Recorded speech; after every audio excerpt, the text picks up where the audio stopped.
teman-teman, jumpa lagi dengan Awan di sini ya, Duta Pajak Abal-abal. Buat teman-teman, kita akan live Instagram seperti biasa ya, setiap hari Senin jam 8 malam teman-teman ya. Jadi kita berjumpa setiap hari Senin jam 8 malam. Oke. Mohon maaf nih, kita mungkin kemarin agak terlambat, tapi sekarang kita sudah bisa on time lagi ya. Nah, dan kita perlu disclaimer dahulu teman-teman ya. Perlu disclaimer dahulu di awal supaya nggak salah ngomong ya. Bahwa semua yang gue sampaikan di awal ini teman-teman ya, semuanya adalah pendapat pribadi teman-teman ya, 100% ya teman-teman ya. Tidak, ini bukanlah kajian akademis ya. Sebentar teman-teman, sebentar saya masuk ke sini dulu. Dan belum tentu juga dapat diberikan kebenarannya ya. Jadi mohon maaf kalau ada yang salah, segera tolong dikonfirmasi dan diluruskan kalau saya ada salah teman-teman ya. Nah, walaupun sekarang saya ini masih seorang konsultan pajak yang resmi ya teman-teman, tetapi isi video ini bukanlah saran profesional konsultan pajak buat teman-teman semua ya. Anda semua teman-teman tidak bisa dan tidak boleh menjadikan video ini sebagai satu-satunya pedoman bagi Anda untuk melaksanakan kewajiban perpajakan Anda ya. Karena kan masing-masing orang itu punya kasus pajak berbeda-beda gitu guys ya. Nah, mohon teman-teman konsultasikan dengan konsultan pajak Anda masing-masing atau penyuluh di KPP apabila Anda mau bertanya yang lebih spesifik lagi tentang perpajakan Anda, gitu teman-teman ya. Awan akan tersedia secara gratis ya, dan langsung ya di live Instagram Pajak Smart setiap hari Senin jam 8 malam. Dan kita ada juga live TikTok di hari Selasa, tetapi dengan teman kita ya, teman kita Bu Vivi dan Pak Stanley. Oke? Nah, buat teman-teman yang belum tahu, kita masih ada program PSTP program siapa takut pajak.com ya. Ini buat teman-teman yang masih ada merasa ketakutan dengan petugas pajak, atau takut diintimidasi, atau takut dicari-cari kesalahannya, atau takut diancam dan lain-lain. Kalau teman-teman masih ada ketakutan itu teman-teman ya, mungkin Anda cocok ikut ke pelatihan PSTP ini. Program PSTP ini akan bantuin teman-teman untuk menghadapi petugas pajak, siap menghadapi SP2DK ya, pemeriksaan, bahkan hingga melawan oknum pejabat pajak ya. Segera daftar di website www.siapatakutpajak.com guys ya. Ada promo khusus nih bulan ini ya. Teman-teman akan tergabung dalam komunitas eksklusif PSTP ya di grup Telegram. Sekarang kita ganti ke WhatsApp. Kita ganti ke grup WhatsApp teman-teman ya. Komunitas ini kita bisa diskusi masalah pajak Anda ya tanpa batas waktu, dan kita akan ketemu via online teman-teman ya, live coaching setiap hari Jumat jam 8 malam. Nah, tapi di bulan Agustus nanti ya, di bulan Agustus kita akan mulai live coachingnya, dan kita nanti sifatnya adalah membership teman-teman. Kita sifatnya membership, teman-teman dapat langganan selama beberapa bulan ke depan ya, sampai bulan Desember. Kita akan selalu standby buat teman-teman ya. Nah, manfaatkan teman-teman masa promo ini ya, hanya di bulan ini saja. Silahkan daftar di website www.siapatakutpajak.com ya, www.siapatakutpajak.com untuk bergabung sana guys. Oke. Sebelum kita mulai teman-teman ya, gue akan share dulu informasi terbaru yang kita ketahui teman-teman. Jadi buat teman-teman yang belum tahu ya, bahwa pejabat pajak itu tidak boleh sewenang-wenang ya. Jadi pejabat pajak itu punya kewenangan betul, tetapi pejabat pajak tidak boleh sewenang-wenang teman-teman ya. Nah, ini contoh ada kasus di mana petugas pajak atau istilahnya DJP ya, kewenangan kepala kantor, kepala KPP untuk menerbitkan hutang pajak itu digugat ke Petun Jakarta ya, Pengadilan Tata Usaha Negara Jakarta. Gue juga pernah menggugat ya, ke Petun, tetapi sejauh ini gue tidak berhasil karena hakim di Petun tuh agak error ya, dan gue sendiri belum berpengalaman. Tetapi kali ini berbeda, kali ini bukan kaleng-kaleng teman-teman ya. Mari kita lihat ya, kita baca nih ya. Kewenangan kepala KPP terbitkan hutang pajak itu digugat ke Petun Jakarta. Kita baca nih. Kewenangan Kepala Kantor KPP Pratama menerbitkan ketetapan pajak digugat ke Petun dengan nomor registrasi 226G ya. 226 itu berarti sudah ke 226 di tahun ini. G itu arti gugatan ya, Petun. Berdasarkan fakta hukum, hasil judicial review ke Mahkamah Agung menyatakan bahwa wewenang Kepala KPP hanya bersifat internal. Dengan demikian, Kepala KPP tidak berwenang menerbitkan hutang pajak. Oke, jadi gini loh. Menurut si penggugat, seharusnya tuh kepala KPP hanya bersifat internal saja. Yang bisa menerbitkan hutang pajak seharusnya tuh Direktur Jenderal Pajak. Oke, mari kita baca. Direktur Jenderal Pajak yang juga berkedudukan sebagai termohon dalam putusan MA itu sudah mengakui kewenangan Kepala KPP itu hanya bersifat internal, sama sekali tidak berdampak kepada wajib pajak.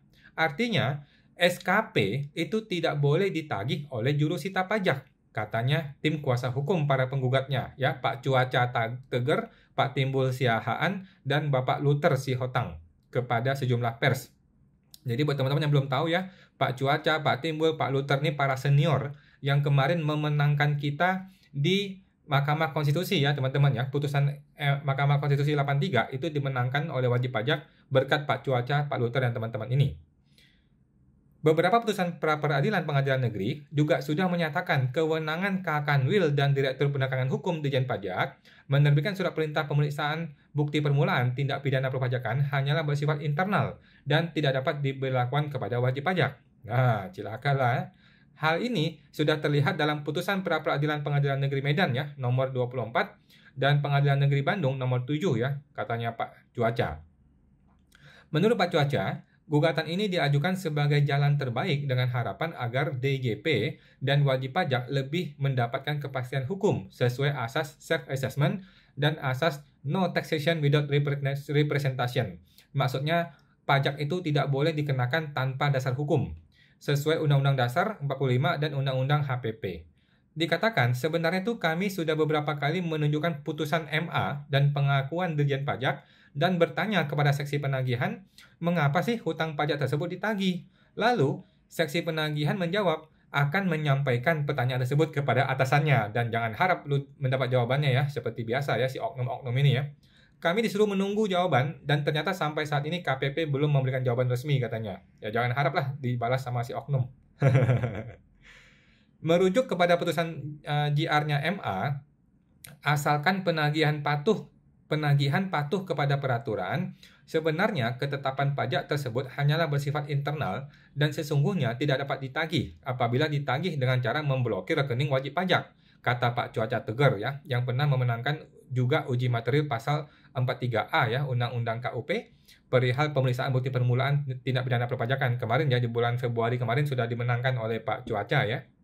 Jadi menurut gugatan ke petun ini mengatakan bahwa kepala kantor harusnya urusannya hanya urusan dengan internalnya DJP. Kepala kantor nggak boleh menyita-nyita rekening wajib pajak, nggak boleh ya. Nah ini menurut si penggugat. Dan gue sependapat yang boleh melaksanakan itu semua adalah negara. Negara tuh direpresentasikan oleh Direktur Jenderal Pajak, bukan kepala kantor. Kepala kantor KPP itu tidak punya kewenangan. Kepala kantor tuh hanya pelaksana atas urusan internalnya KPP. Nah, ini menurut si penggugat dan gue sependapat ya, gue setuju ya. Nah, oke teman-teman ya. Dan kali ini bukan kaleng-kaleng ya yang menggugat itu Pak Cuaca. Pak Cuaca ini bukan sembarangan dan sudah pernah menang di Mahkamah Konstitusi melawan DJP ya. Nah, itu sudah terbukti bahwa wajib pajak bisa loh menang lawan DJP ya. Nggak selalu penguasa itu menang ya. Oke teman-teman. Kita langsung diskusi tanya jawab ya. Kalau ada yang mau bertanya silakan dituliskan di kolom komentar. Mudah-mudahan saya mampu menjawab ya. Ada pertanyaan dari ada Ibu Gita Isabel. Malam kok. Halo Bu Gita. Malam Bu Gita Isabel. Malam. Ibu Tina Mawadi. Malam kok. Malam Bu Tina. Halo Bu dan Bapak-bapak semua. Malam semuanya. Kemudian Ibu Lisa Mona 1183. Malam kawan, malam Bu Lisa. Mau tanya untuk Kortes kapan kok? Makasih. Nah, jadi buat teman-teman ya, Kortes itu sudah dimulai. Teman-teman ya, 1 Juli kemarin Kortes sudah dimulai, cuman dia bertahap. Intinya sudah dimulai. Kortes itu bukanlah sebuah sistem yang ketok palu jalan, enggak. Kortes itu adalah serangkaian sistem ya. Kortes adalah serangkaian sistem terdiri dari puluhan proses bisnis dan sudah dimulai dari kemarin-kemarin. Jadi kita tunggu saja. Kita berjalan seperti biasa, teman-teman ya. Kita berjalan seperti biasa, tidak ada yang berubah dalam hidup kita. Normal-normal saja. Nah, yang paling kelihatan adalah NPWP kita itu berubah dari 15 digit menjadi 16 digit, yaitu nomor NIK kita. Oke? Itu doang yang berubah, Bu. Jadi sekarang kalau mau masuk DJP online, kita gunakan nomor NIK kita untuk masuk, sudah bisa. Gitu ya. Yang lain-lain itu proses bisnis di internal DJP dan kita tidak terlalu berpengaruh. Gitu Bu ya. Nah, semangat teman tuh Bu Lisa Mona. Bapak Kahari 22. Halo malam kawan, malam Pak Hari. PT saya berdiri 2019 di bawah 4,8 M dan memiliki karyawan 6 orang. Gajinya di bawah PTKP. Apakah setiap bulan wajib lapor PPh 21 setiap bulan? Oke. Jadi gini Pak, mulai tahun 2024 kalau nggak salah ya, mulai Januari 2024 itu wajib menggunakan metode TER dan wajib melapor membuat bukti potong pegawai setiap bulan mulai Januari 2024 ya kalau nggak salah ya. Nah, sebelum itu 2023, 22, 21, 20, 19 itu Bapak tidak usah lapor bulanan jika tidak ada pajak yang dipotong. Oke? Kalau karyawan semua di bawah PTKP, artinya tidak ada pajak yang dipotong. Artinya tidak usah lapor bulanan. Hanya cukup lapor masa Desember saja. Oke? 2019, 20, 21, 22, 23 itu Bapak cukup lapor masa Desember saja. Sedangkan Januari sampai November tidak usah lapor dan tidak usah bayar, nggak usah ngapa-ngapain. Khusus 2024 mulai Januari Bapak mulai bayar bikin bukti potong setiap bulan. Walaupun gajinya di bawah PTKP, tetapi ada gajinya, maka wajib dibikin bukti potong setiap bulan, artinya wajib dilapor setiap bulan. Mulai Januari 2024 kalau nggak salah ya. Apa mulai Juli 2023 ya? Bapak coba baca deh peraturannya, lupa saya. Pokoknya mulai 2024 sudah pasti ya, sudah pasti wajib bikin bukti potong setiap bulan, walaupun tidak ada PPh yang dipotong dan wajib lapor setiap bulan, mulai 2024. Oke, semua terbantu Pak Hari. Bapak Salman Talib, malam kok, malam Pak Salman. Untuk pembelian saham di Bursa Efek Indonesia, misalnya sudah waktunya laporan SPT dan saham tertentu masih kita pegang, itu lapornya bagaimana? Misalkan kita jual beli sahamnya sebelum SPT bagaimana? Oke, jadi gini, yang paling gampang Pak ya, yang paling gampang adalah Bapak laporkan average value. Jadi Bapak kan punya saham yang masih menggantung nih di bulan Desember nih. Nah, tanggal 31 Desember, Bapak print laporan portofolio saham Bapak nilai berapa average value-nya, value average, value tengah-tengahnya, itulah yang Bapak laporkan sebagai kepemilikan saham di harta di SPT tahunan. Oke, nilai average value-nya. Oke. Nah, gimana dengan yang sudah Bapak cabut? Yang sudah dicabut, ya udah, yang Bapak laporkan adalah nilai tabungannya, nilai tabungan atau deposito atau RDN-nya, pokoknya nilai uangnya yang Bapak laporkan kalau sudah cair. Nah, kalau dia belum cair, berarti kan masih berbentuk saham. Nah, Bapak laporkan senilai average value-nya saja. Oke. Bagaimana dengan untung atau ruginya? Kalau saham itu untung atau rugi sudah tidak kena pajak karena sudah kena PPh final ketika Bapak menjual, ya kan? Nah, Bapak perlu menghitung berapa nilai penjualan seluruh penjualan saham selama 1 tahun dilaporkan di lampiran 3 sebagai PPh final. Tuliskan di situ berapa nilai penjualannya, nilai sell-nya, kemudian nilai PPh-nya ada 0,1%, sudah final, sudah beres. Gitu, Pak. Semoga terbantu, Pak Salman Talib. Kemudian Bapak Ferdiansyah FRD. Misalkan pas pembuatan PT tidak menceklis untuk bisa memakai pajak 0,5%. Nah, Juni ini mengajukan suket PP 55. Kalau nggak diterima pengajuannya, itu gimana ya? Apakah bisa kita pakai buat pajak lain? Apa bisa kita pakai buat pajak lain? Jadi gini Pak, pertanyaannya adalah Bapak maunya gimana? Bapak maunya pakai 0,5% atau Bapak maunya pakai PPh umum yang PPh badan biasa? Nah, kalau Bapak mau pakai PPh final 0,5%, maka Bapak harus datang ke kantor pajak, Bapak mengisi formulir, nanti Bapak kirim formulir itu di KPP itu supaya dicetakkan suket PP 55. Oke.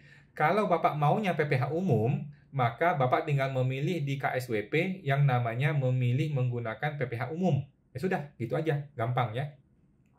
Jadi, kalau mau PPh final, berhubung Bapak gagal mencetak suket ini, maka Bapak harus datang ke kantor pajak, minta suket PP 55. Kalau Bapak maunya PPh umum, maka langsung di KSPP bisa mencetak surat menggunakan PPh umum. Gitu, Pak. Oke. Semoga terbantu, Pak Ferdiansyah. Ibu di JJJ21. Misalnya sewa tanah, terus dibikin 6 villa. Sewa tanah dibikin 6 villa. Setelah jadi, disewakan lagi kepada customer. Untuk udah dihitung omsetnya lebih dari 4,8 M per tahun. Caranya agar omset masih di bawah 4,8 M gimana kok? Mohon sarannya kok. Jadi gini Bu, Kalau nilainya itu masih mepet-mepet, anggaplah 4,9, 5M gitu kan, Ibu bisa dong mungkin sewanya dari 6 unit ya 4 unit di tahun ini, nanti 2 unit di tahun depan bayarnya gitu. Jadi dipecah gitu kan. Atau Ibu sebagian terimanya cash, sebagian terima transfer. Jadi yang cash saja itu nggak usah dihitung sebagai sewa gitu ya. Ya Ibu pintar-pintar lah atau sendiri lah Bu ya, gimana caranya. Tetapi kalau nilainya jauh di atas 4,8M, mungkin sudah 6M, 10M, agak susah ya saya bilang ya, agak sulit kalau begitu ya.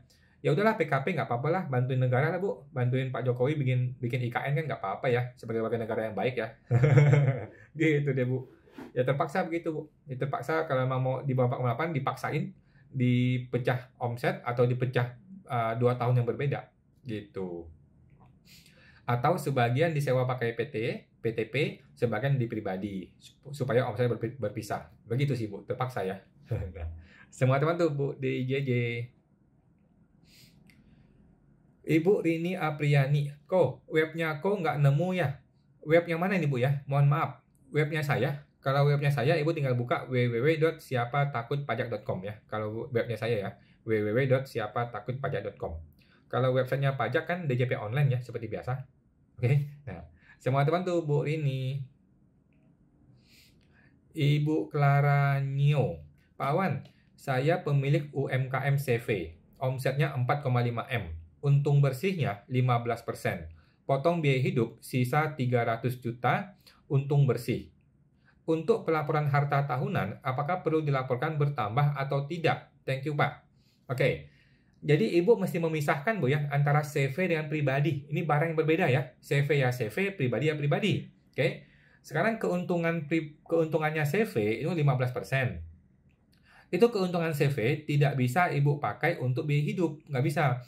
Keuntungan CV ini kalau mau dipakai untuk biaya hidup harus ditarik dahulu ke rekening pribadi dalam bentuk penarikan prive. Oke. Penarikan prive itu tidak kena pajak ya. Penarikan prive tidak kena pajak, masuk ke rekening pribadi, kemudian rekening pribadi ini Ibu keluarkan untuk biaya hidup. Boleh, ya kan?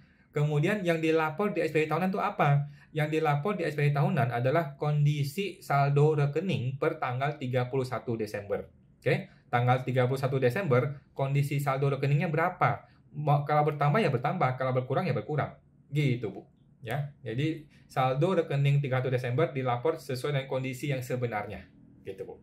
Oke. Semua teman tuh Bu Clara Nio. Ibu di JJJ, apakah bisa dimulai dari satu PT dahulu, kemudian udah jadi 6 villa, ditransfer ke PT yang lain agar omset tidak lebih 4,8M? Karena sewa tanah di awal atas nama PT yang awal pertama buat. Oke, bisa aja sih Bu, bisa aja. Tetapi Ibu mungkin perlu panggil konsultan pajak Bu ya, supaya lebih detail ya. Jadi PTA menyewa sebuah tanah, kemudian dia bangun 6 villa kan. Nah, kalau Ibu benar-benar mau memisahkan omsetnya, maka PTA ini bangun 3 villa saja. Nanti PTB dibikin untuk membangun 3 villa berikutnya. Gitu Bu, terpaksa begitu ya. Jadi PTA sewa tanahnya, dia bangun sebagian villa, 3 villa, nanti bikin PTB lagi, PTB ini yang bikin villa ke-4, 5, 6. Nah, kemudian PTB ini menyewa lagi tanah dari PTA, terpaksa begitu ya. Kalau emang mau begitu. Gitu sih, Bu. Tetapi kalau rela ya sudahlah, bayar aja PPN 11% lah buat negara, nyumbang, Bu. Gitu, Bu. Semua teman tuh, Bu, di JJ. Kemudian Ibu Melisa Isabella, e-Bupet 21 sudah update otomatis, kirim Bupet bulanan karyawan. Apakah otomatis dari Januari mulai otomatis terkirim? Maksudnya gimana nih Bu? Terkirim ke emailnya karyawan kah atau kemana? Setahu saya belum ada otomatis Ibu. Setahu saya belum kirim otomatis ya. Maksud Ibu gimana nih? Bagaimana nih? Kirim otomatis dari mana ke mana? Oke. Kirim Bupet bulanan karyawan otomatis. Saya masih nggak nyambung. Apakah maksudnya kirim email? Setahu saya sih enggak ya. DJP tidak otomatis kirim email ke karyawan. Gitu Bu. Mohon maaf nih Bu. Coba diketik lagi bagaimana detail maksudnya. Oke. Teman-teman tuh Bu Melisa. Kemudian Bapak Hari. Makasih kawan. Sama-sama Pak Hari. Kemudian Bapak Salman. Makasih banyak atas jawabannya kok. Super jelas. Terima kasih Pak Salman. Sama-sama. Bapak Taufik, kok izin tanya, sudah bayar STP pajak, tetapi belum bikin SPT pembetulan. Apakah kalau nggak bikin SPT pembetulan, ada masalah lagi ke depannya? Oke, jadi gini Pak, Bapak tanya kepada si AR. AR itu kan kepentingan cuma satu, yaitu terima duit kan. Dia nggak peduli kita lapor, kita pembetulan apa nggak pembetulan gitu kan. Nah, coba tanya ke AR, perlu nggak pembetulan? Kalau AR-nya request pembetulan, baru Bapak pembetulan. Kalau AR-nya tidak request pembetulan, udah nggak usah pembetulan, ngapain? Gitu kan. Nah, gitu sih Pak. Kalau saya sih terus terang zaman sekarang ya AR itu sudah males pembetulan. Mereka tuh cuman maunya duit dan duit gitu ya. Maunya duit masuk, ya udah duit masuk udah dia tinggalin. Udah nggak diedukasi, nggak disuruh pembetulan, nggak diapa-apain gitu. Jadi kalau AR-nya nggak minta ya sudah nggak usah pembetulan. Bapak tinggal jurnal sebagai beban pajak aja, beban pajak pada bank, selesai gitu. Tetapi kalau AR-nya suruh pembetulan ya sudah pembetulan. Gitu sih Pak. Pada dasarnya yang penting pajak sudah dibayar. Kalau pajak sudah dibayar berarti sudah seharusnya beres. Gitu sih Pak. Semua teman tuh Pak Taufik. Sekarang ini kan sudah bulan Juli ya, sementara uang negara ini lagi kekurangan banget gitu. Jadi semua AR ya fokusnya cuma satu, yaitu penerimaan negara. Udah nggak peduli edukasi, udah nggak ada. Oke, Bapak Kidos. Malam kawan, malam Pak Kidos. Kalau ada hutang piutang dari pemegang saham ke PT dan mau dikenakan bunga pinjaman. Oke, terus kita cek tarif bunga pinjamannya di mana ya, Ko? Ada websitenya nggak? Biar sesuai sama bunga bank yang berlaku. Thanks, Ko. Websitenya sih nggak ada sih, Pak. Ini sesuaikan dengan bunga bank BI biasanya. Kalau bunga BI kan sekitar 12% ya, kalau nggak salah ya. Bunga BI itu untuk pinjaman modal kerja sekitar 12% per tahun. Gitu. Jadi kalau bisa nih Bapak mendekati 12% ya. 12 bagus, 10 masih oke, 13, 14 juga boleh gitu. Tapi kalau terlalu rendah mungkin di bawah 5%, nanti AR-nya ngamuk. Gitu sih Pak. Jadi kalau bisa mendekati bunga bank untuk pinjaman modal kerja sekitar 12% kalau nggak salah. Oke. Semua teman tuh Pak Kidos. Bapak Gedi Pak. Ko, CV baru berdiri 4 bulan yang lalu. Di 1 bulan awal ada transaksi. Sekarang mau tutup atau mau pembubaran karena ada masalah internal. Kalau mau langsung ngajuin NE MPWP, apa ada resiko nggak ya Ko? Jadi gini Pak, menurut saya nggak ada risiko Pak. Risiko kecil ya, tetapi Bapak tetap harus siap kalau nanti diminta bukti-buktinya. Contohnya, nanti ditanya ini laporan keuangannya mana? Bapak baru bikin 4 bulan nih, mana laporan keuangannya? Kan supaya bisa NE, Bapak mesti bikin laporan keuangan dong, ya kan? NE itu kan non-efektif, artinya kan perusahaan tidak beroperasi. Bapak mesti bisa membuktikan bahwa ini sudah tidak beroperasi, gitu. Jadi bisa-bisa aja Pak, menurut saya boleh-boleh saja di NE kan, cuman Bapak harus siap juga ketika ditanya oleh si AR, gitu sih Pak. Minimal bikin laporan keuangan supaya di situ kelihatan laba ruginya itu mungkin bulan Juli, bulan Juni sudah kosong, bulan Mei sudah kosong, cuma ada di bulan Februari aja gitu kira-kira Pak. Bikin laporan laba rugi biar kelihatan terjadinya berhenti operasi itu kapan kelihatan dari laporan keuangan. Gitu Pak. Oke. Semua teman tuh Pak Gedi Pak. Dan jangan lupa Pak ya, pajak dibayar ya. Walaupun baru 1 bulan beroperasi kan ada pajak yang mesti dibayar. Oke. Ibu Sri Rohmatiah Jalil. Saya ingin tanya kok, kalau rekening CV harus atas nama orang pribadi atau nama CV? Jawabannya CV, Bu ya, CV ya. Jadi teman-teman yang sudah bikin perusahaan, baik itu CV, PT, PTP, maka bikinlah rekening badan. Bikinlah rekening PT atau CV tersebut. Oke. Selain itu, kita boleh punya rekening pribadi yang kita serahkan kepada CV. Artinya apa? Ini rekening pribadi yang mungkin untuk transfer-transfer yang kecil-kecilan atau butuh ATM-nya buat tarik tunai.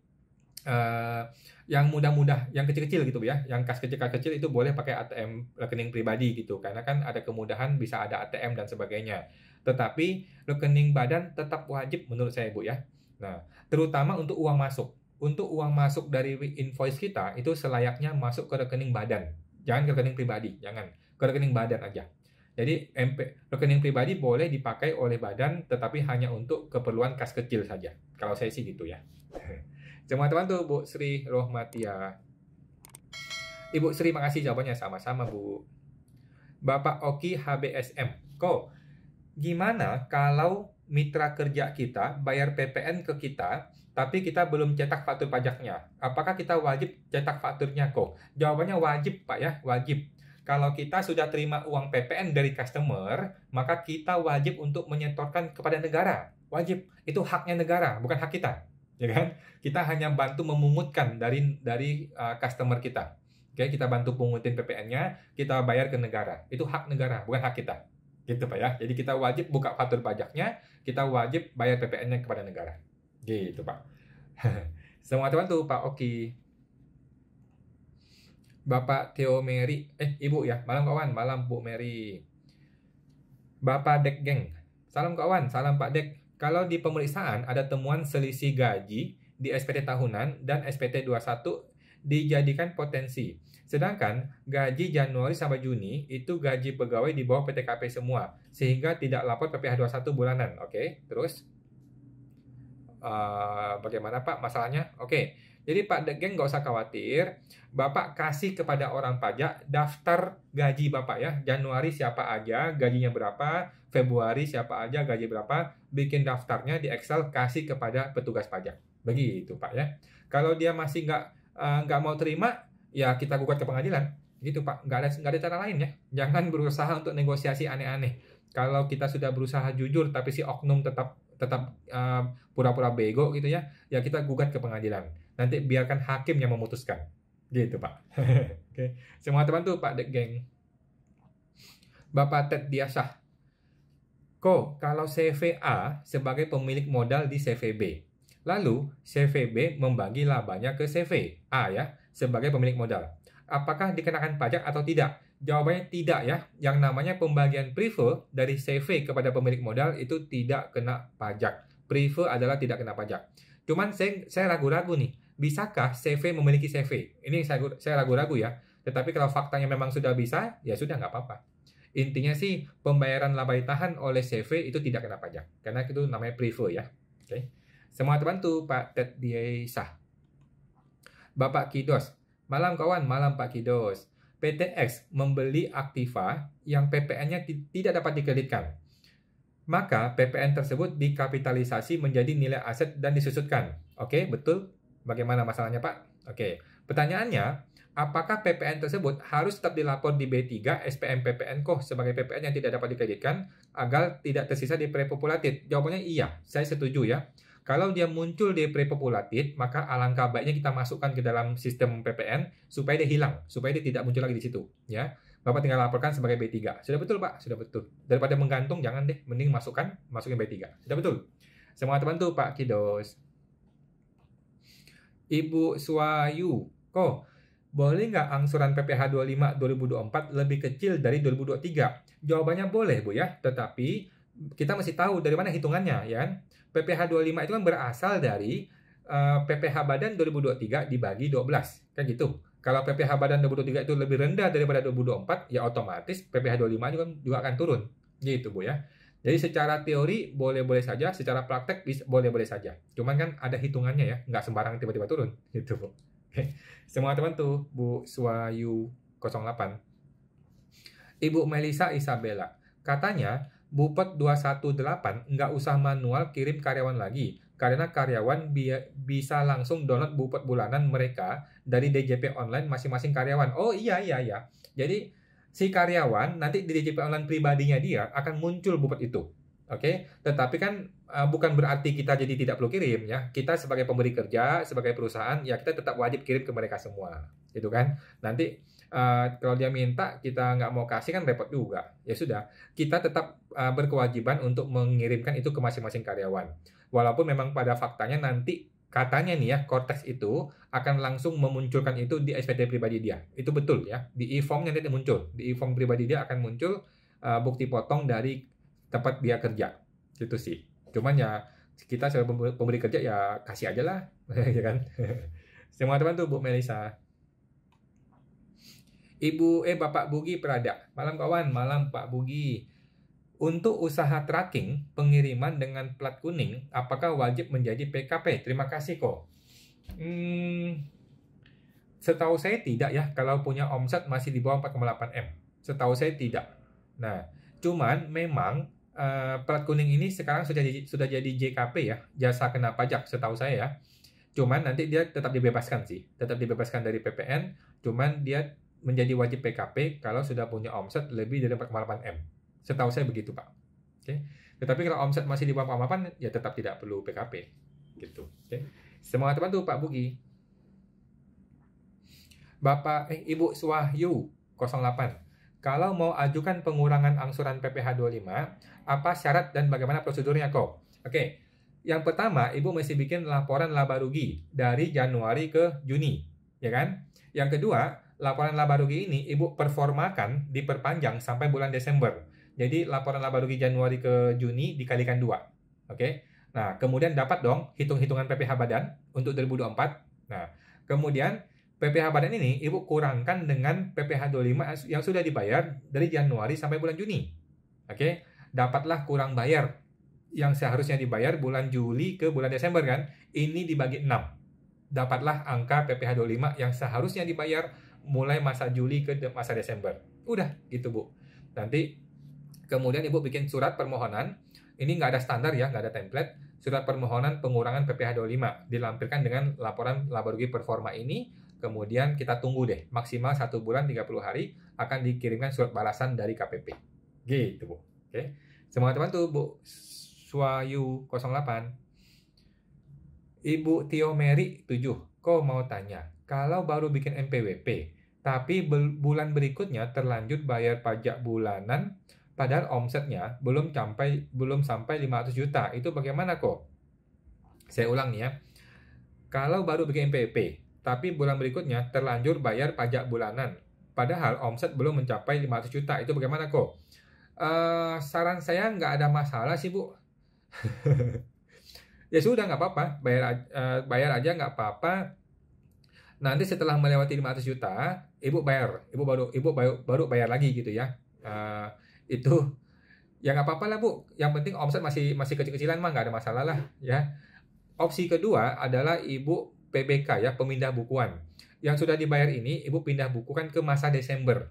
Masa yang paling ujung ya. Nanti ketika masa Desember kan kalau memang belum sampai 500 juta ya sudah kita mengakui omset melebihi 500 juta kan boleh dong. Gitu, Bu. Kalau kecil-kecilan mah nggak apa-apa lah. Jadi opsi pertama adalah biarkan saja, kemudian nanti dibayar setelah melewati 500 juta. Opsi kedua adalah dipindah bukukan ke masa Desember, dibuang yang jauh gitu. Semoga teman-teman Bu Tio Mary. Bapak Derlim Reseller Medan, Pak, e-faktur masih bisa digunakan secara normal kapan? Secara normal kan, Pak? Terus e-faktur 40 itu apa ya? Jadi gini, Pak, e-faktur 3.2 itu tetap berlaku ya, sampai akhir bulan tetap bisa dipakai.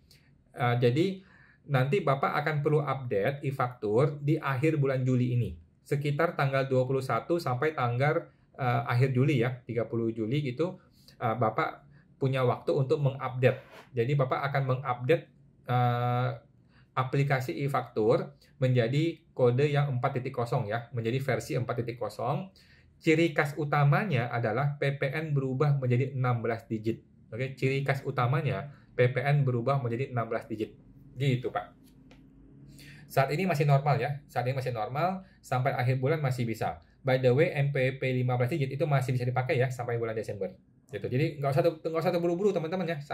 Di akhir Juli boleh, di awal Agustus juga boleh ya. Takutnya nanti kan down. Kalau tanggal 20-21 tuh bakal down, semua orang bakal download. Itu sih. Oke. Semua teman tuh Pak Dr. Zelim dari Sadar Medan. Kemudian Ibu DJJ. Makasih banyak kok. Semoga ilmunya berkah ya kok. Makasih Bu DJJ, sama-sama. Lanjut Bapak Ted Disah. Makasih kok, sama-sama. Bapak Kidos, kok mau tanya lagi? Perusahaan makanan ringan ngasih barang inventory, jualannya ke pegawai secara gratis setiap harinya. Itu kan penyerahan barang atas pemakaian sendiri. Apakah perlu buka faktur? Setahu saya perlu buka faktur, Pak. Ya, kalau dia ngasih ke diri dia sendiri dan itu barang inventory, setahu saya tetap perlu buka faktur. Cuman kodenya kode 090 kalau nggak salah ya. Coba cek lagi Pak di e-fakturnya ya. Jadi PPN pemakaian sendiri gitu. Dengan harga apa dia jualnya? Dia bukanya dengan harga beli biasanya ya, harga modal. Setahu saya begitu, Pak. Semua teman tuh Pak Kidos. Bapak Kidos, kalau buka faktur, identitas pembelinya fakturnya boleh diisi nama PT sendiri? Ya, betul Bu, Pak. Isi nama PT sendiri. Sudah betul, setahu saya begitu. Oke. Semua teman tuh Pak Kidos. Kemudian Bapak CCTV Mega Bintang. Saya punya PT 3. Oke, bagaimana Pak? Mohon maaf nih, terpotong. Kemudian Bapak Ibu Mika Bella Tio. Malam malam Bu Mika. Apakah pinjam uang dengan saudara kandung dikenakan PPh 23? Saya rasa nggak usah lah ya, nggak usah ya. Kalau pribadi-pribadi mah nggak usah. Atau hanya cukup pelaporan di hutang saja, karena tidak ada pembayaran bunga. Setuju Bu, setuju ya. Kalau sesama pribadi, orang tua ke anak, saudara-saudara, teman-teman, nggak usah kenain bunga lah, nanti ribut ya. Nggak kena bunga aja susah bayarnya, apalagi kena bunga, gitu Bu ya. Jadi nggak usah kenain bunga, dan nggak usah PPh 23. Cukup dilapor sebagai hutang dan piutang aja. Gitu sih Bu. Semua teman tuh Bu Mika Bella Tio.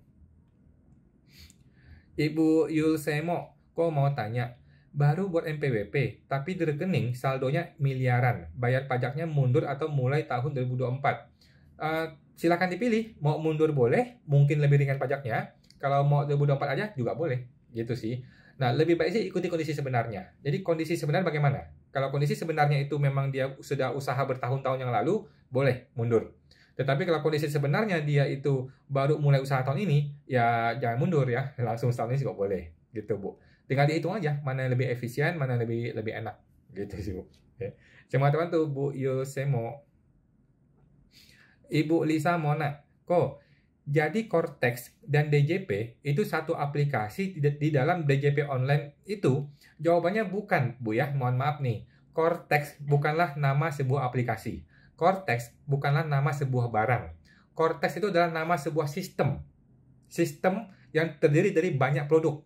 Nah, yang terlihat di lapangan itu produk. Contohnya produk DJP online, kemudian produk IPBK, kemudian produk-produk pokoknya sistem-sistem e-faktur itu adalah salah satu produknya Cortex gitu ya. Jadi Cortex adalah sebuah sistem, sebuah konsep saja gitu. Yang kita rasakan di lapangan adalah berubahnya nomor NIK, nomor NPWP menjadi nomor NIK. Nah itu pengaplikasian Cortex gitu Bu ya. Jadi tidak ada yang berubah dalam hidup kita, seperti biasa saja, masuk ke DJP online seperti biasa saja. Cuman yang NPWP 15 digit berubah jadi NPWP 16 digit, yaitu sama dengan nomor NIK kita. Kira-kira gitu Bu ya. Nah, semua teman tuh Bu Lisa. Ibu Swahyu 08. Terima kasih jawabannya kok. Sama-sama Bu. Bapak Drew Herla. Halo izin tanya, ke depan kan sudah nggak bisa pakai PP 55 UMKM. Sebaiknya ke norma atau pembukuannya. Kalau saya Pak ya, kalau saya lebih baik bikin PTP. Ya, bikin PTP atau PT perorangan, sehingga kita bisa tetap menggunakan 0,5% selama 4 tahun kemudian. Gitu Pak. Kalau saya sih mending begitu ya. Tetap pakai 0,5%, menggunakan mekanisme PTP atau CV atau PT juga boleh. Oke. Dan alhasil konsekuensi dari bikin badan adalah pembukuan ya. Konsekuensi dari bikin PT atau PTP atau CV adalah wajib pembukuan. Itu konsekuensi. Gitu ya.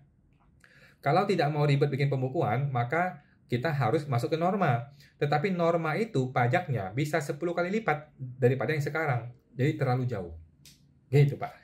Semua teman tuh Pak Drew Herla. Bapak CCTV Mega Bintang. Saya punya PT 3. Terus di dalamnya kadang ada pinjam-meminjam dana kalau mau bayar vendor. Apakah ini juga kena pajak? Pada dasarnya nggak sih Pak. Pada dasarnya nggak kena pajak. Cuman ya kalau bisa jangan sering-sering Pak ya. Kalau bisa. Jadi kalau bisa PTA taruh duit yang cukup di sana. Gitu ya. Nanti kalau dia dapat duit jangan ditarik. Biarkan di PTA. Karena itu untuk perputaran modal dia. PTB juga sama. PTB kalau punya duit taruh di situ. Jangan ditarik. Nah, nanti PTC punya duit taruh di situ. Jangan ditarik. Gitu. Supaya apa? Supaya masing-masing ini punya kestabilan cash flow. Jangan dikit-dikit punya duit kita tarik. Nanti tapi kita taruh di PTB. Nanti PTB dapat duit kita tarik lagi taruh PTC. Ini bisa dilakukan. Cuman ke depannya Pak kalau bisa kurang-kurangin yang begini-ginian. Kenapa? Nanti Bapak pusing sendiri. Nanti kita pusing sendiri nih, PTA sudah minjam kemana aja ya, PTB udah pinjamin kemana aja, nanti kita pusing sendiri, gitu Pak. Jadi saat ini ya boleh-boleh saja, cuman kedepannya kalau bisa kurang-kurangin yang begituan Pak. Jadi biarlah masing-masing PT itu punya uang sendiri, punya cash flow sendiri, lebih enak. Gitu Pak. Semua teman tuh Pak CCTV Mega Bintang. Ibu Anggreni Tasya. Malam kok, malam Bu Anggreni. Saya ada salah bayar PPh 25. Harus setiap bulan 2,3 juta. Kemarin bayarnya 3,3 tanpa sadar. Gimana ya kok? Thank you, Kok Awan. Nggak ada masalah Bu Anggreni. Yang sudah dibayar, biarkan saja. Nggak ada masalah. Nanti PPh 25 itu kan tidak boleh kurang dibayar. Tetapi kalau lebih dibayar, nggak masalah. Ya kan? Nanti ketika SPT tahunan badan kita perhitungkan, ya kan? Jadi yang seharusnya 2,3 juta kalikan 12 bulan, ini kan ditambah lagi 1 juta gitu. Nggak masalah, nggak apa-apa Bu ya, nggak apa-apa. Nanti tinggal diperhitungkan di kredit pajak di SPT PPh badan. Nggak ada masalah Bu. Jadi nggak usah dipapain, move on aja, move on. Nanti bulan berikutnya bayarlah yang benar, kembali yang angka yang betul. Gitu Bu ya. Semua teman tuh Bu Anggreni. Bapak Kidos, Kawan, kalau kita mengajukan pengurangan PPh 25, kemudian ditolak. Kalau mau gugat ke pengadilan, prosedurnya gimana ya, Ko? QA ke Kanwil, keberatan ke Kanwil, atau gugatan ya, Ko? Jawabannya gugatan, Pak ya. Langsung gugatan ke pengadilan pajak. Tidak usah QA, nggak usah ke keberatan, langsung QA ke pengadilan, langsung gugatan ke pengadilan pajak. Oke, bagaimana prosedurnya? Bapak tinggal masuk ke website pengadilan pajak ya, tinggal masuk ke e-tax court pengadilan pajak. Nanti di situ daftarkan akun Bapak, kemudian Bapak langsung mengajukan gugatan. Oke, surat gugatannya sudah ada standarnya, sudah ada format standar surat gugatan, Bapak tinggal ikuti aja. Nah, Bapak akan menggugat menggunakan pasal 23 Undang-Undang KUP ya. Pasal 23 ayat 1 huruf C kalau nggak salah ya. Pokoknya surat lain.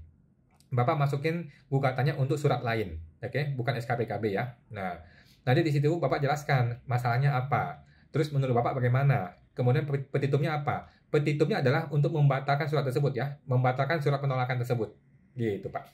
Oke, semoga teman-teman Pak ya, mudah-mudahan bisa Pak ya. Langsung aja Pak gugat aja Pak, biar Bapak bisa pengalaman, biar si KPP juga tidak sewenang-wenang. Gitu ya. Semua teman-teman Pak Kidos. Ibu Suwahyu 08. Kau bikin tutorial update e-faktur 40 dong.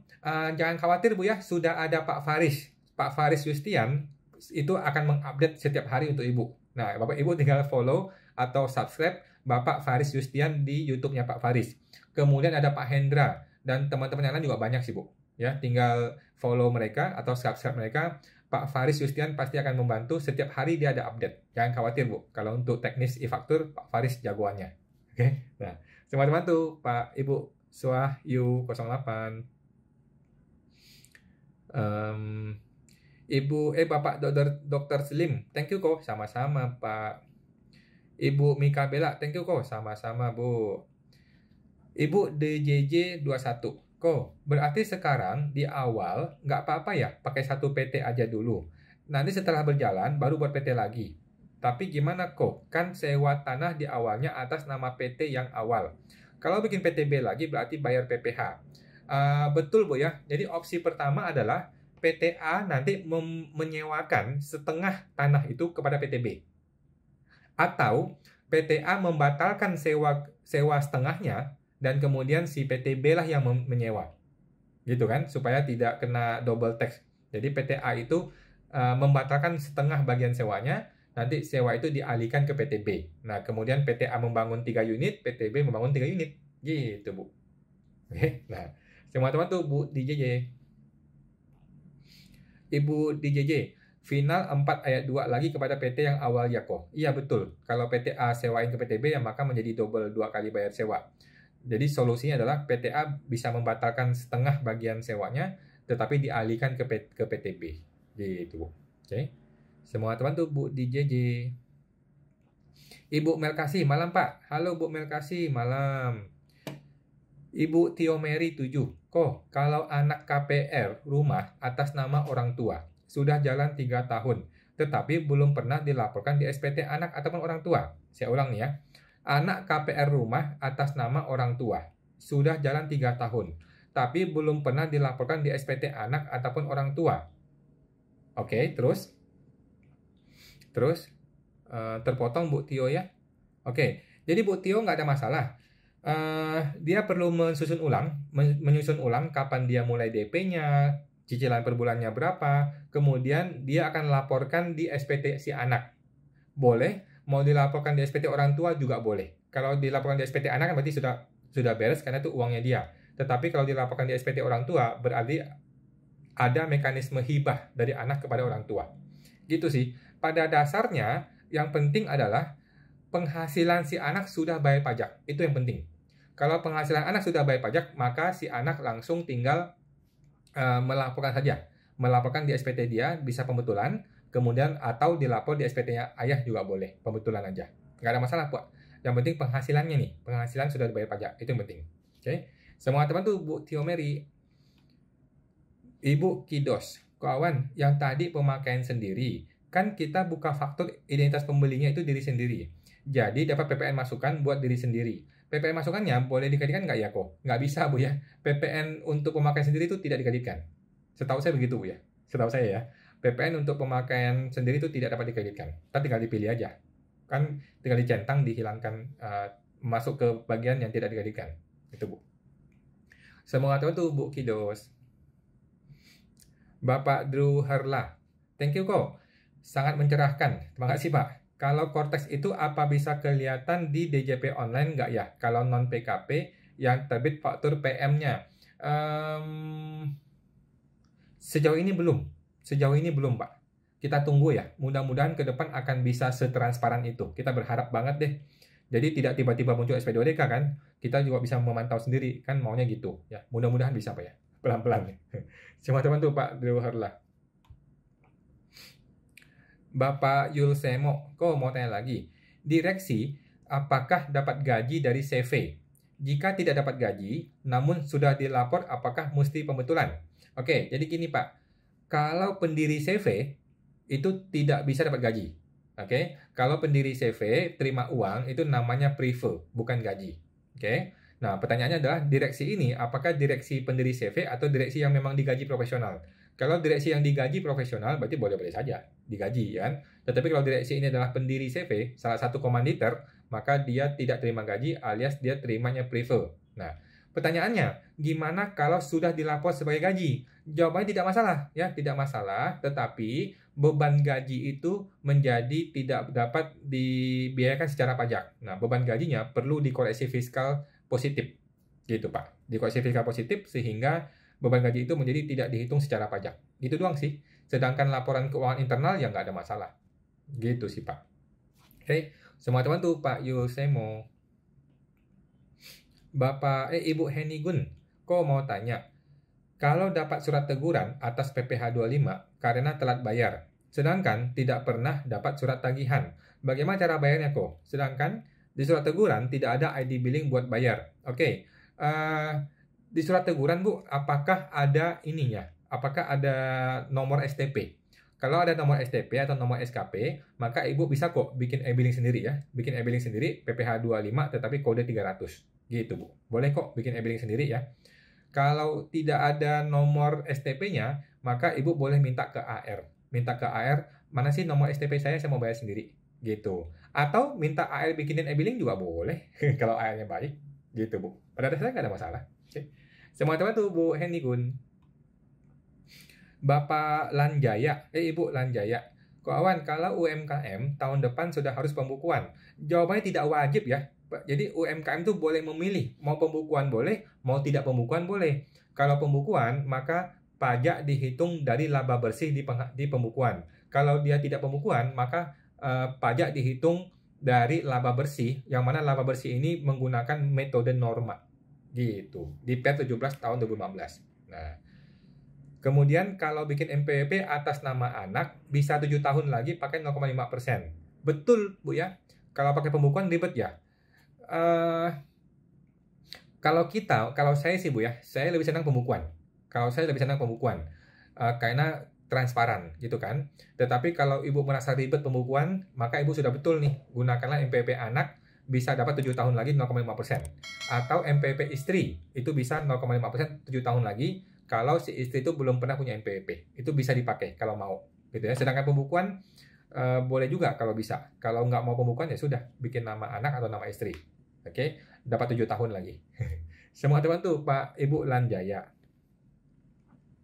Kemudian terpotong. Ibu DJJ21. Kok emang notaris bisa ya untuk membatalkan perjanjian sewa tanah, misalnya sewa di 2024, pembatalan sewa di 2027, atau ada cara lain dari notaris biar nggak kena pajak double? Mungkin bisa sih Bu ya. Setahu saya sih mungkin bisa-bisa saja. Cuman gini, kalau emang Ibu dari awalnya sudah tahu ini bakal begitu, maka dari sekarang dibikin pembatalan. Tetapi pajaknya mungkin pajaknya jangan di ini dulu, pajak jangan dibatalin. Jadi pajak tetap dibayar ya, biarkan pajak tetap dibayar. Nanti ketika PTB sudah jadi, nah nanti barulah bikin sewa menyewa atas PTB ke si orangnya gitu. Kemudian pajaknya itu di PBK, pajak yang sudah dibayar di PBK kepada PTB sebagian. Paling gitu sih Bu. Tetapi kan si pribadi nggak usah diganggu, uang tetap dia bayar, pajak sudah kita bayar, nggak ada masalah sih. Gitu sih Bu ya. Teman-teman tuh Bu DJJ. Ibu Tio Mary, thanks kok, sama-sama Bu. Bapak Yosemo, kok CV sewa lahan TNI, apakah CV mesti lapor pajak sewanya atau dapat bukti potong dari pihak TNI? Ini maksudnya siapa yang menyewa nih Pak? Kalau CV yang menyewa, lahannya punya tentara, maka CV yang membayar kan? CV membayar, maka CV potong 10%. Sehingga CV akan bayar pajak 10% ke negara. Oke. Kalau CV yang punya lahan disewakan oleh TNI, maksudnya TNI yang bayar, maka kemungkinan besar kita yang bayar sendiri sih, 10%-nya. Nah, coba ngomong ke pihak TNI-nya Bu deh. Ngomong ke pihak TNI-nya, mereka itu gimana prosesnya? Biasanya gimana? Soalnya saya kurang paham nih kalau sudah berhubungan dengan negara begini. Oke.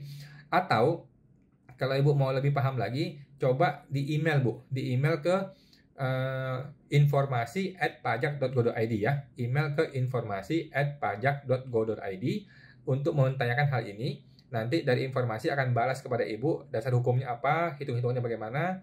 Nah, sehingga Ibu bisa baca pelan-pelan. Gitu ya. Semua teman tuh Bu Yosemo. Ibu Kidos, makasih kawan, sama-sama Bu Kidos. Bapak ya tadi ya. Ibu DJJ, makasih banyak kok. Kok kapan seminar di Bali? Kapan ya? Kita akan jadwalkan Bu ya. Kita akan segera jadwalkan karena bulan ini kita ke Medan, bulan depan sepertinya ke Bandung. Biar yang dekat dulu Bu, yang dekat dulu. Tapi kita akan ke Bali. Sampai jumpa Bu ya. Semua dibantu Bu DJJ. Oke, ini semua sudah selesai pertanyaannya teman-teman ya. Kalau masih ada pertanyaan lagi silakan dituliskan di kolom komentar kalau ada yang bertanya ya. Nah, Bapak Yosemo, makasih banyak kok ilmunya. Oke, thank you Pak. Dan gue akan sampaikan dulu teman-teman ya beberapa informasi yang terbaru lagi yang kita ketahui ya. Coba gue putar dulu deh. Gue putar dulu beritanya.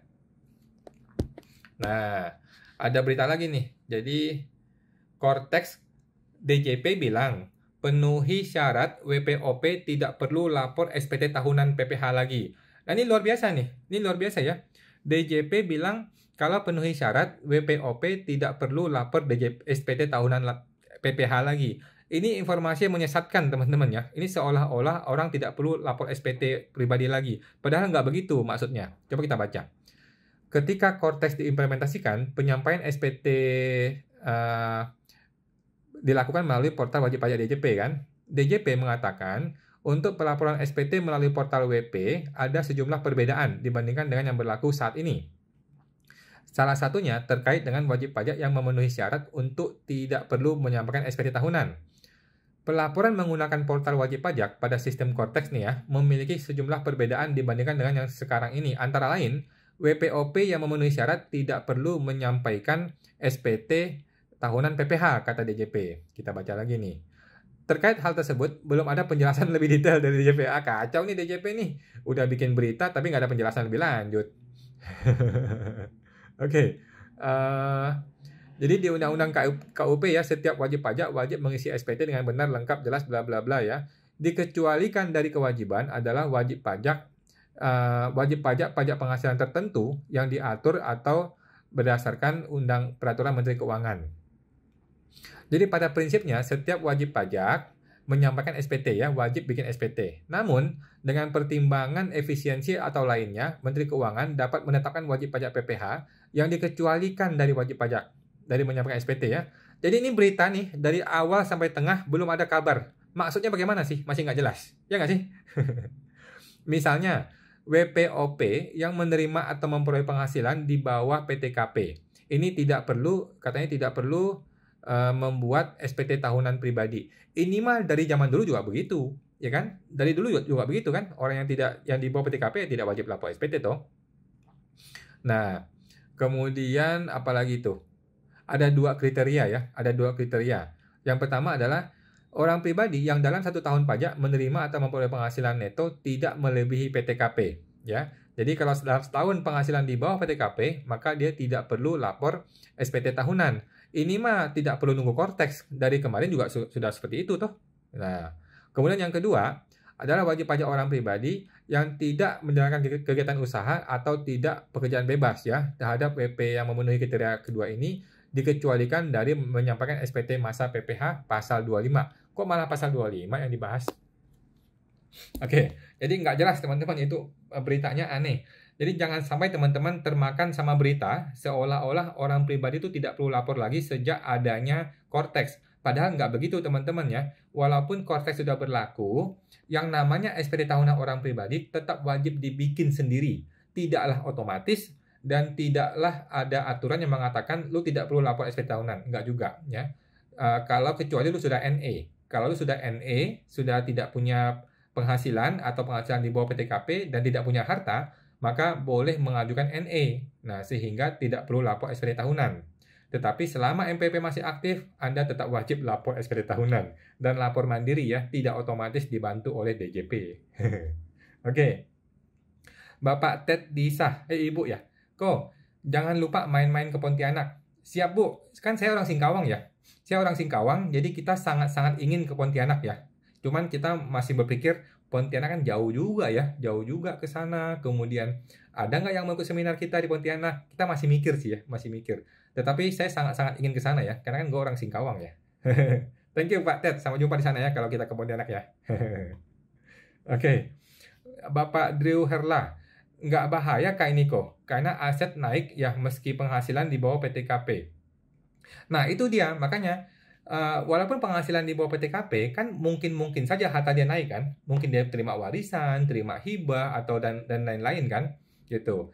Jadi penghasilan di bawah PTKP bukanlah berarti dia tidak perlu lapor SPT tahunan, belum tentu. Siapa tahu dia punya harta dan lain-lain kan. Nah, jadi menurut saya itu berita sesat itu. Jangan sampai orang berpikir gara-gara gue orang pribadi begini-gini, gue nggak usah lapor SPT. Padahal nggak juga ya. Hanya orang yang sudah di-approve NPWP-nya NE, barulah dia tidak usah lapor SPT. Yang lain tetap wajib lapor. Thank you Pak Herla. Kemudian Ibu Heni Gun, buat ID billingnya masa pajak ditulis apa kok? Karena kita nggak tahu itu kena denda masa kapan. Oh oke Bu. Paling gampang Bu ya, tanya ke AR ya, biar nggak salah ya. Tanyakan ke AR, Bapak AR atau Bu AR, ini tuh maksudnya untuk masa bulan berapa, supaya kita nggak salah bayar. Gitu ya. Itu sih Bu, tanyakan dulu Bu, biar nggak salah ya. Nanti udah dibayar malah salah lagi. Oke, teman-teman tuh Bu Heni Gun. Oke teman-teman ya, ini berhubung sudah mau jam 9, jadi kita sudah selesai teman-teman ya, dan sudah selesai juga semuanya pertanyaannya. Jadi teman-teman terima kasih semua, kita akan jumpa lagi di hari Selasa ada live TikTok, tapi dengan teman kita ya Bu Vivi dan Pak Stanley, dan kita akan jumpa lagi setiap hari Senin jam 8 malam. Oke, sampai jumpa teman-teman semua, thank you semuanya, terima kasih, mari.